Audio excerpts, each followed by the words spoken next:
Hi, I'm Adam Spencer, and welcome to Day One, the podcast that spotlights Australian startups, founders, and the organizations that empower Australian entrepreneurship. We go back to the beginning to tell the story of Australia's most inspiring founders and how they built their companies. You're listening to a special interview series as part of a documentary W2D1 is producing about the history of the Australian startup ecosystem. On the episode today, we have Kim Heras, currently a partner at a startup studio in Sydney called 2515, and right now super focused on a startup in the credit risk space, B2B credit risk space called Evenly.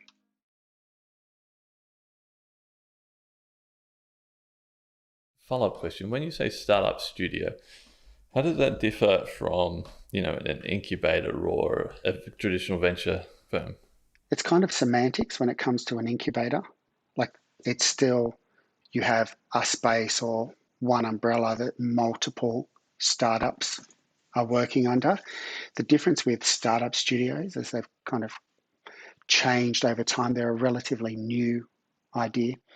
Is typically inside a startup studio, you're generating ideas, you're ideating internally or involved from the very beginning of a project.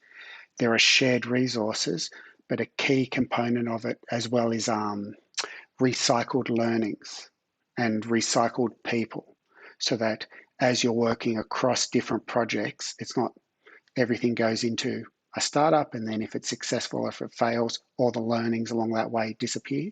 It's they then go into the next project and the next project, and then when a project has enough traction for it to move on, then it moves outside of the studio physically, but it's still part of the studio portfolio. Right. So I think if I was to say that the main difference is how closely connected we are to each business that goes through a studio, and the fact that there is a process of growing those startups that is key to what a studio does. Why did you want to do it that way?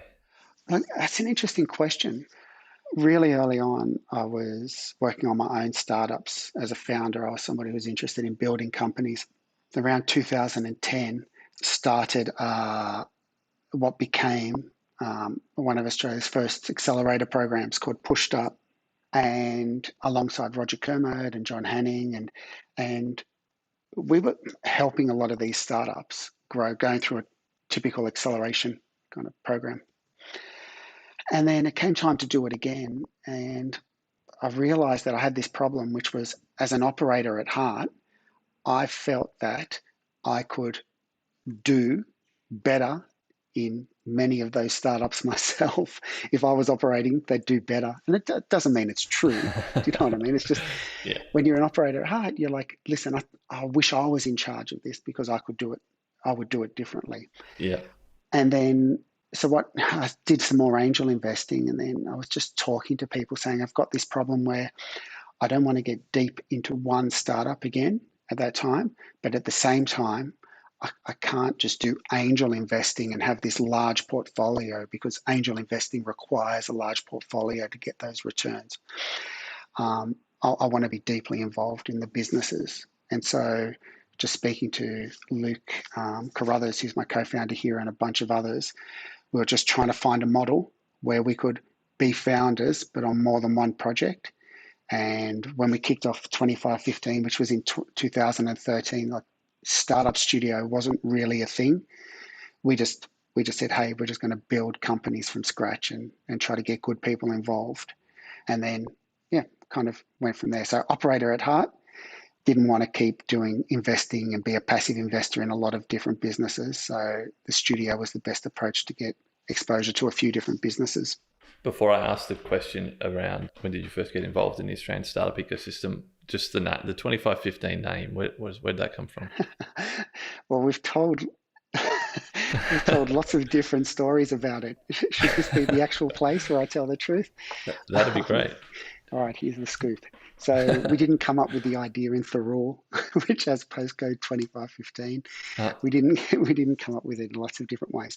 What happened was, originally, there are a bunch of incubators in Australia and overseas, and there wasn't a lot of success coming out of those incubators.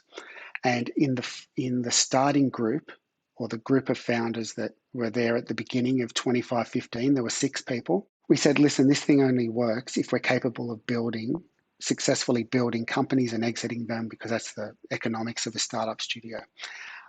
And between the 6 founders, we'd started 25 businesses and exited 15. And we were like, listen, that's an awesome track record as individuals. If we can replicate that at an organizational level, then we'll be doing really well. So we used it as a working title, and It just stuck. and let me tell you, like, we got people calling it 2512, 24/7, all these. And the reality is, 2515 was never customer facing, right? It was always this umbrella organization, and the focus was always going to be on the projects that came out of the studio. So the thinking was, it didn't matter that it was hard to remember sometimes. It was what we were calling it, and so it was stuck. So it was the success rate before we started. Yeah, cool. So when did you first get involved in this thing we call the Australian startup ecosystem? Yeah, it's interesting because I first got involved in working on my first startup in around 2002. So that's about 20 years ago. But there wasn't really an Australian startup community or ecosystem then, Yeah. right? There were people doing things, but we were just in this really weird place after the dot-com crash, and kind of in this valley before we'd moved into Web 2.0. And so I think that things had already started to pick up in the US, and there were interesting things happening. And what you had in Australia were a bunch of people who were working on new companies, like I was, but most of our connections and most of our understanding of how those new types of businesses would be created was based on what was happening in the US. What did the community look like from your point of view in terms of size? When I first started trying to engage with the community, which was a couple of years after my first startup, where I was like, listen, I want to connect more with people who are local rather than just people who are overseas. There was, and this is just for context, this is mostly Sydney, right? Because this is where I've spent most of my time, and there may be people in Melbourne or Brisbane or Adelaide saying, no, it was different for us. But in Sydney, at least, the only community or group of people I could find was a group called Dinner 2.0. And like I always used to joke, it was called Dinner 2.0 because they used to meet around a dinner table, and that was the size of the startup community. You'd fit around a dinner table. But interestingly, that group had some of the people that would go on to be super important to the Sydney and the Australian startup community later on. So there were people like Mick and Phil from Pollenizer. Mike was there. Mike Hannon-Brooks from Atlassian. I'm not sure if Scott was there. Marty Wells, who early on had a company called Tanglar that was doing really good things. Pratibha Rai, who was one of the first really well-known product people. There were just a bunch of them, maybe Nick Krabrilovich, but that's a story for another time for anyone who knows that. But there were just a small group of people that they all knew each other, and they were just hanging out with each other.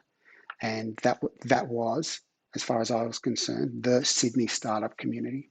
So 2004, 2005 time, was that? Yeah, a touch later, maybe 2006, 2007 for them. What do you think happened between that 2006 period to maybe 2015 that kind of put the rocket boosters on the ecosystem? I think like what happened was there are a few people who were committed to building out a community and connecting people.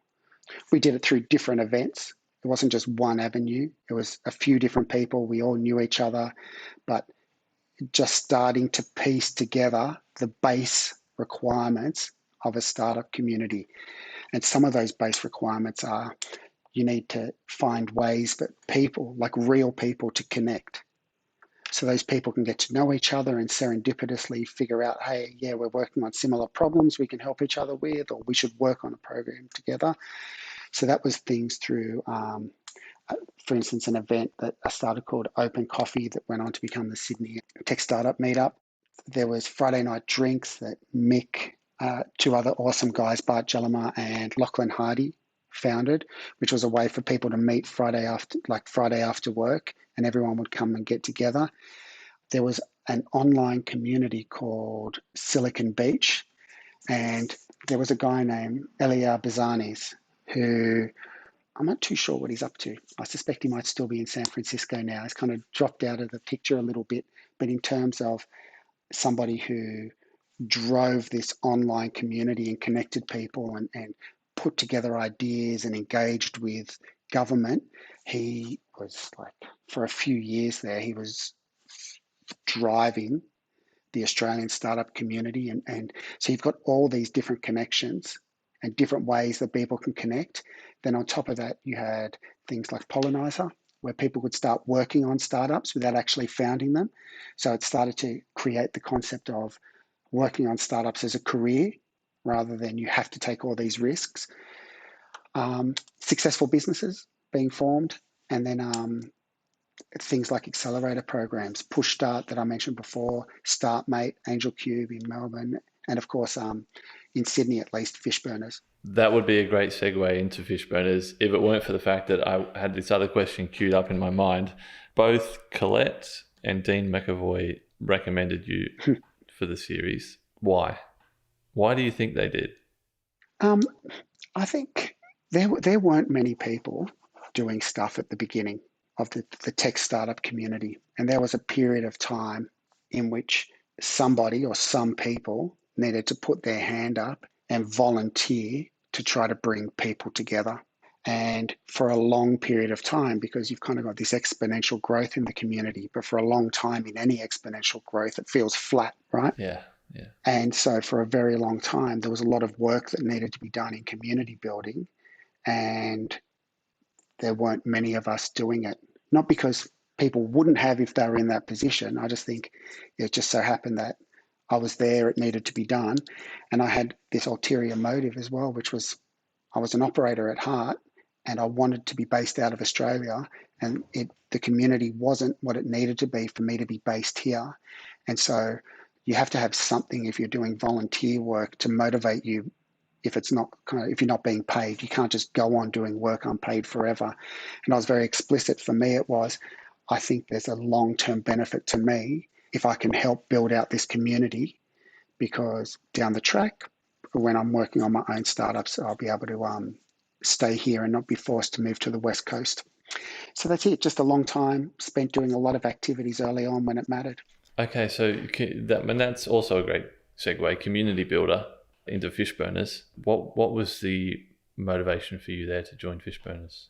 I was invited to come along, right? And at this time, you need to understand. And again, there are heaps of co-working spaces in Australia now. Like when we're talking about the early days of the startup community, you have to realize it wasn't what it is now, right? There was nothing.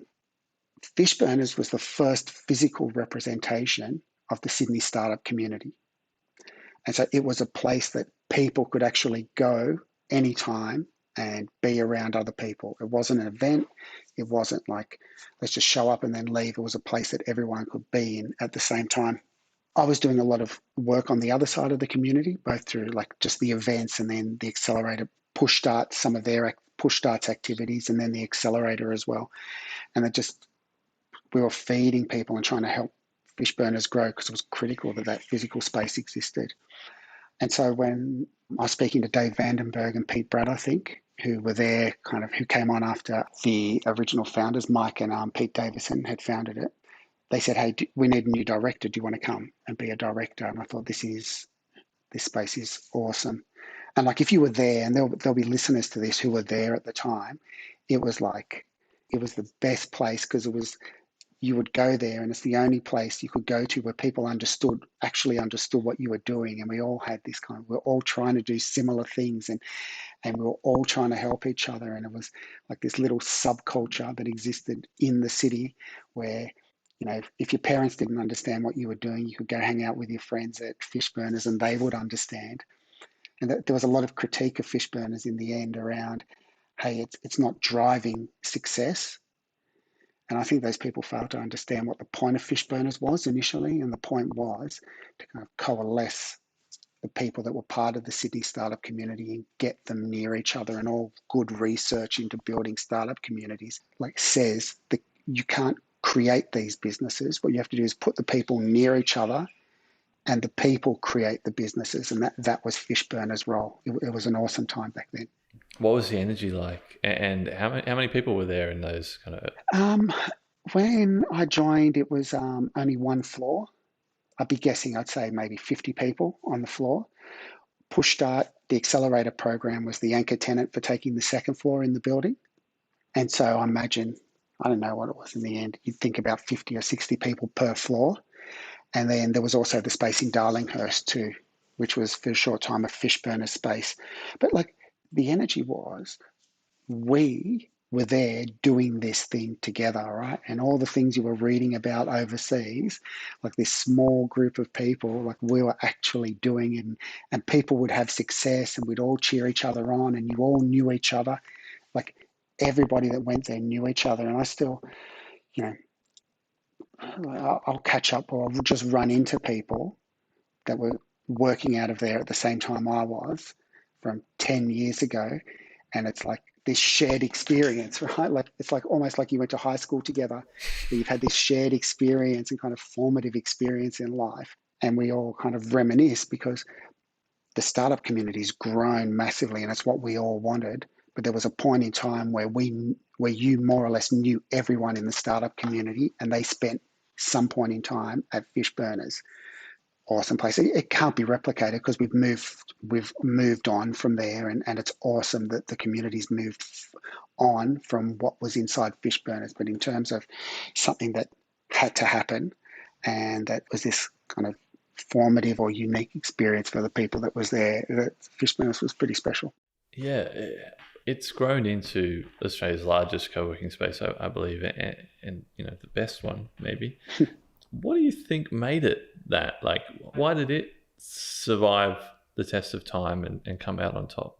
Because the dirty secret of co-working spaces is, people think, hey, I've got an idea. I'll pay X rent. I'll divide that up into 100, and I'll charge kind of 0.02 rent to every single person in there, and I'll double I'll make money. People think that co-working spaces are there to generate money, because you take a whole, you divide it up, and you sell it for more, or you sell each part for more than its kind of prorated value. And so most co-working spaces were focused on the economics of them, right? The thing that Fishburners could do at the beginning was, because it was cheap, it was in the building and the part of town it was in, but also the support it had from Pete Davison early on, and then the support of the sponsors meant that it could be cheap, and that we could focus on building the actual community there. And I think what you'll see is that over time, co-working spaces started and they kind of disappeared, because they're not these massive profit centers, right? It costs a lot of money and it takes a lot of effort to run a co-working space. And if you're not doing it for the right reasons, then people will just kind of move between cheapest desks. So by virtue of building a community, first of all, it being cheap, but then as people came in, building a community and allowing people to connect, then word of mouth was awesome. Everyone was like, you need to go there, even though there are other co-working spaces. And that was it. It's just, there was a really good community built out of that building, and still today, that's what drives that business, which is, how do we build a business around it, a community around it, rather than how do we get the unit economics of a square meter right. Of course, you have to do that to be sustainable, Yeah. but it's all about the prioritization of them. So people aren't buying a desk, they're buying a community. Well, that's the pitch, right? Can you tell me the story about Pushstart? Yes. So again, you've got to go back, right? And these things flow naturally. So I create Open Coffee, right? Out of Open Coffee, where people, or the Sydney Tech Startup Meetup, people are meeting each other. And I'm sitting there every week hearing about people's interesting stories. And I'm like, but no one else knows about them. So the next thing I do is I'll write a tech blog called Tech Nation Australia, and then wrote for the Next Web, because I wanted to tell the stories of the people I was meeting, because they weren't being written about elsewhere. And then the next thing out of that was people saying, hey, we need help. We need asking me questions. Do you know someone who can help me with this or with that? And so I was talking to two people I knew, Roger Kermode and John Hanning. And I was like, listen, I think we can do more where we can actively try to help those people and connect the right people within the community. So we went out and we spoke to, in the end, we had about 100 mentors, right? And these were people who had different experiences and different skills. And we were like, great, we just want full coverage of the areas that people might need help with and the stage that they might need help with. And our thesis or our hypothesis was somebody that if the startup journey is like 10 steps, someone who's at step 2 has the most relevant information for someone at step 1, right? So we wanted people who are at step 2, we wanted people who are at step 5, people who are at step 8, legal, dev, operations, marketing, whatever it was. So we went out and spoke to the people that we'd met in the startup community and said, hey, listen, anyone who's got any experience, tell us what it is. And we created a little marketplace, if you will. And then we opened that up to any startup and said, hey, if you want, pull what you need and we'll connect you with somebody who can help you. And that was the genesis of Pushstart.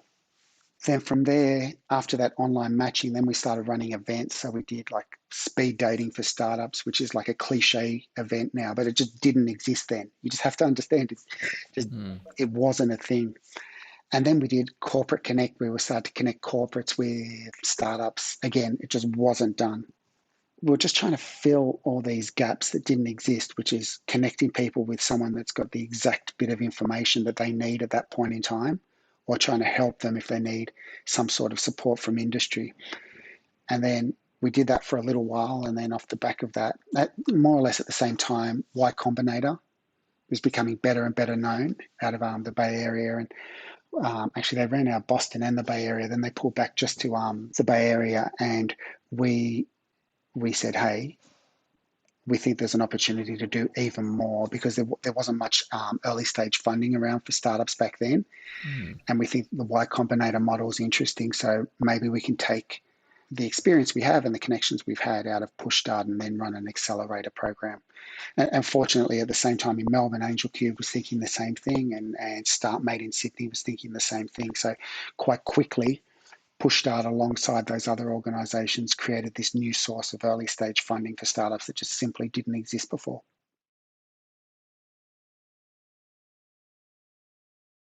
I want to kind of jump to modern day for a sec. Mm-hmm. What are some of the challenges that you see today? Like, where can we make the biggest improvements? The challenge with that question is that the thing that makes startups good is like resilience, ability to kind of excel in times of resource constraint, kind of ingenuity. And so what you don't want to do in any particular community is have, at least in my mind, is have everything available and kind of spoon feed everything to every startup, right? You don't want everybody thinking they can be a startup founder. Is just the fact. You don't want to have an environment that encourages everyone to be a founder. Not everyone should be a founder. Most people should be employees at certain times to learn how startups work and so on. So where we are now, if you look at the components that matter, I mentioned it before, all research and all anecdotal evidence and kind of all my firsthand evidence is the most important thing for a startup community is person-to-person connection. Are there ways that people can accidentally bump into each other at any given time and serendipitously say, oh, hey, what are you working on? Yeah, that's interesting for me. Can you connect me? Do you want to work together? And so on. And that's kind of San Francisco, right? Like that's the most important thing about being there is the amount of people that you can bump into. So we've sorted that layer. If you want, you can be in lots of different places where you can just bump into people, COVID notwithstanding, of course, right? The next thing you go is, well, are there ways for people to get more knowledge or to kind of speed up their learning about how to run a startup? Because it's a different type of business to a traditional business. And the answer is yes, of course there are. You can do formal courses, you can just learn stuff online, you can talk to people, you can go to events. So that's solved for as well. The question is then is, can businesses who need funding get funding? I say yes. Go back a year or so, I would have said funding you're kind of moving towards these mega funds, and a lot of the early stage funding, like funders, are kind of moving towards much larger funds. But there's been a flood of kind of institutional, kind of far smaller ESVCLPs, so proper structured VC funds that have come out of late, and more being announced all the time. And then there's a lot of angel activity too. So I say funding wise, it's for the volume of startups we have. It's pretty good, and the dynamic between investors and startups is pretty good, as evidenced by the valuations that startups are raising at locally. And so you look at all these different parts and you say the component parts of the startup community are there, right? I think that if there's one thing that's missing out of that is talent. And one of the big issues for us is that we're pretty early on in the startup community cycle. It's grown rapidly, but we just haven't had as many generations as elsewhere. And we haven't had as many really big companies grow, be successful, and exit. And so we're getting more people who are experienced in fast growth businesses. But still, if you look now, everyone's competing for the same smallish pool of talent. When you're looking for really good people, there's only a smallish pool of talent. It's just kind of difficult to get more talent in from overseas. You spoke about Dean before. Dean, when we were working at TechSydney, Dean and I spoke often about like what's one of the big gaps. It's talent, and how can we try to get more talent to come down to Australia, because it takes time to grow it locally, so you can shortcut that process.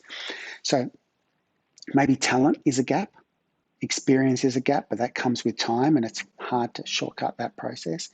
But in terms of if you're a want to be founder today, there is nothing that's missing from Australia that's going to stop you from building a global scale business if that's what you want, or a great lifestyle business if that's what you want. And if you're an employee or somebody who wants to work in startups, there are enough startups looking for people now that there shouldn't be anything that stops you from getting a job inside a startup if you want experience. I'm really glad you mentioned TechSydney. Touched on that with Dean, but can you tell it from your point of view? Where does that fit into the puzzle? So TechSydney was an interesting one where at the time before TechSydney came around, you had Startup Australia. Startup Australia had become this advocacy body, peak industry body, self-declared peak industry body for the startup community. And it's great, right? Like there was advocacy work. As an industry, we're terrible at advocacy, right? And you can see that in terms of the number of ministers that kind of pick up and then leave the portfolio, and just the amount of airplay we get politically. But they were taking on more of an advocacy role. And we were like, well, there's a role for an organization that's elected, for want of a better word, by the community and represents the community directly and the needs of the community. And advocacy and kind of political influence is one part of that. But there's a lot of other things at that time that the community needed that we felt Startup Oz wasn't doing. And the reality was that those of us who are working at TechSydney, we were based in Sydney, and the feeling was Australia's awesome. We believe in the Australian tech startup community, but startup communities are built around cities and not countries, especially not countries as large as Australia. And so because you need density of activity. And so we choose Sydney. And so we want an organisation that builds density in Sydney, because we believe that Sydney is the premier, or was already the furthest along in terms of density of startup communities across the country. So we said, hey, there are a bunch of us talking about it. We had a meeting. We had a really good few sessions about what was needed. Dean came along. He was doing some work for UTS and said, hold on, I'm going to convince UTS to support me and pay me to work at TechSydney instead, because there was alignment between TechSydney's goals and UTS's goals. And so TechSydney came about. Now, there's a story I wrote, there's a post I wrote, and there's some other stuff around. The intentions of TechSydney were very pure, right? But what TechSydney ran into was the fact that by trying to be this overarching organisation, it would almost by necessity step on some of the toes of smaller organisations. And the hope was that it would be member funded, but at the same time you had co-working spaces trying to get startups to pay. You had Startup Oz trying to get people to pay. You had FinTech Australia trying to get people to pay. You had the health tech and everyone trying to get members to pay. We did a crowdfunding campaign. There were all these things that we tried to do to just try and kick off this community that aggregated all of the effort that was happening in Sydney. And for a variety of reasons, it didn't happen. Sometimes it just doesn't happen. Sometimes there's noise, sometimes there's lack of demand. There was some like scandal along the way. It was a bad start in terms of we had an initial like a picture at the launch, and in the planning groups for TechSydney, like there was about 40% of those planning groups were female. So there was about 40-60 split. And then on the actual day where we launched it, just who knows why, there were no women there. And so the picture the paper took was all men. And it looked like, again, it's all contextual, right? Where we knew how involved women had been in the process. Yeah. And so for us, there was no issue with that. But it was pointed out the optics were terrible, and the optics were terrible, and we should have done better to try and make sure that there were more women present, because women in tech was a big issue there, still is. Yeah. We just hit some road bumps pretty early on. I still think there's a role for Tech Sydney. There's probably a role for a Tech Melbourne, or they've kind of got one. But again, density in specific geographies is what matters for a startup community. So you have an overarching thing at a national level, because most policy that's related to startups happens at a national level. And then you should have these organizations at a kind of state level looking to support their own individual states and their own individual members. I think something like that should happen at some point in time, and maybe it'll happen, and maybe that's the role for Tech Sydney later on. What advice would you give to a brand new founder, or what advice would you give, 2002 Kim? Well, it's very different. It's Give me both. Back then, probably go overseas. Like, if I'm being honest, it's just, if you think about it, it would have been like, if you're trying to be an actor, it would have made sense to be in Hollywood, not in Burke, which in Sydney back then was the equivalent of Burke, right? Like, it was like an absolute backwater. So the smart kind of, and a lot of local people did go overseas and do really well. And the smart decision would have been to go overseas. Now, the advice is completely different. The advice is, and it's like really cliche, but it's just, I tell people this all the time, because people are always asking me, and friends and colleagues and people I know are like, hey, can they talk to you about a business? It's like, listen, just go. You've got an idea, that's awesome. Just go go talk to some people. I like to simplify it, right? Just go talk to some people and in that market and confirm that they think it's a good idea too. And if it does, just get started. You don't need to spend 50 grand developing an app. You don't need to do all these things. There's a lot of information online about how you can develop something and get it in front of people that will help you understand whether you're wasting your time or not. Because that's early on, that's the only thing that matters. Are you wasting your time or not? And most founders are. In a second or in a minute, I'm going to ask you the last question, which will be around a message that you want to leave the audience. We want everyone from all corners of the ecosystem to listen to the story. Like, what's something they need to hear from you? But before I ask that, is there anything that we've missed that you think is really important in for the story? There's lots. There's lots, but like, I'm sure there is. I'm sure. We could talk for hours. Do you know what I mean? About the path from where we were to where we are was not certain, and it was not straight at all. And there are a lot of good people that took a lot of risks. Hindsight is awesome. You can say, oh yeah, they knew what they were doing, but they were taking risks and trying to do things that there was no guarantee of success. And those people made like material difference to all future startup founders because they took those risks. But I think I'll mention to you, like, if there's a place, if you just want to get a bit old school and take a look at some historical stuff, if you look up the forum, this thing called what's it called, Startup Australia Wiki. I think that's what it was. I have the link from you. I'll put it in the show notes for your episode. Yeah, in there was like a directory of people that were doing things, and then also look up in the like the Wayback Machine in the web archives for Tech Nation Australia, and just kind of see, and you'll see stuff that was happening back then and see who was around and who wasn't. It's a bit of reminiscing. A lot of it's not relevant to today. It's kind of like your parents talking about Elvis Presley or something. But great musician, but probably not of interest to the kids today. But yeah, if anything's missed, you can dig it up. And I suppose I reckon you've spoken to enough people that if they listen to all of your interviews, they'll probably get a good sense of anything that I've skipped over. So yeah, that question, we're trying to make a documentary here that will tell the story as well as we can. Policy advisors, investors, founders, academics, people from all corners of the ecosystem. Pick any one of those categories or everybody. But what's something that you think about all the time, or just something you think that they need to hear? I think the important thing to think about, or the important thing that those who know it need to be told constantly, and those who don't know it need to be told, is that there is no reason why you can't build a successful tech business out of Australia, or that future people can't. From a policy perspective, if they're thinking, hey, this is not an industry, like it's all happening overseas, it's not an industry that we need to support, that's completely wrong, right? It can be done here, it is being done here. From startup founders, absolutely can be done here. You don't have to be elsewhere. Investors, there are enough investors, but get involved. It's where we are now with the startup community. My slight caveat is around talent, but there's always a solution for talent.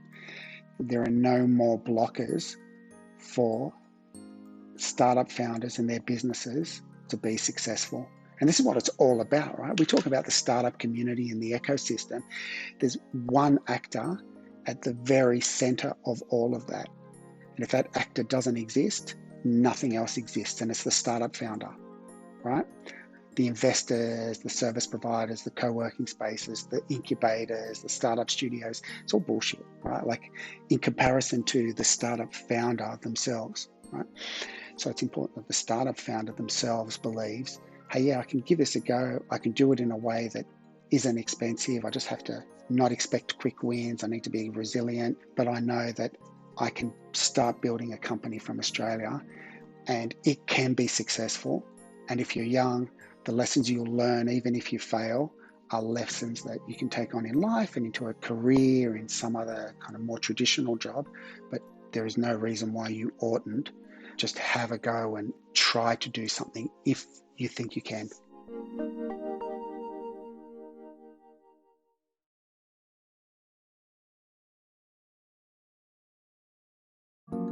I hope you enjoyed that interview. More interviews are on the way. Follow the podcast wherever you're listening right now. Stay tuned for more interviews with many, many more amazing people from the Australian startup ecosystem. Thanks for listening and see you next time.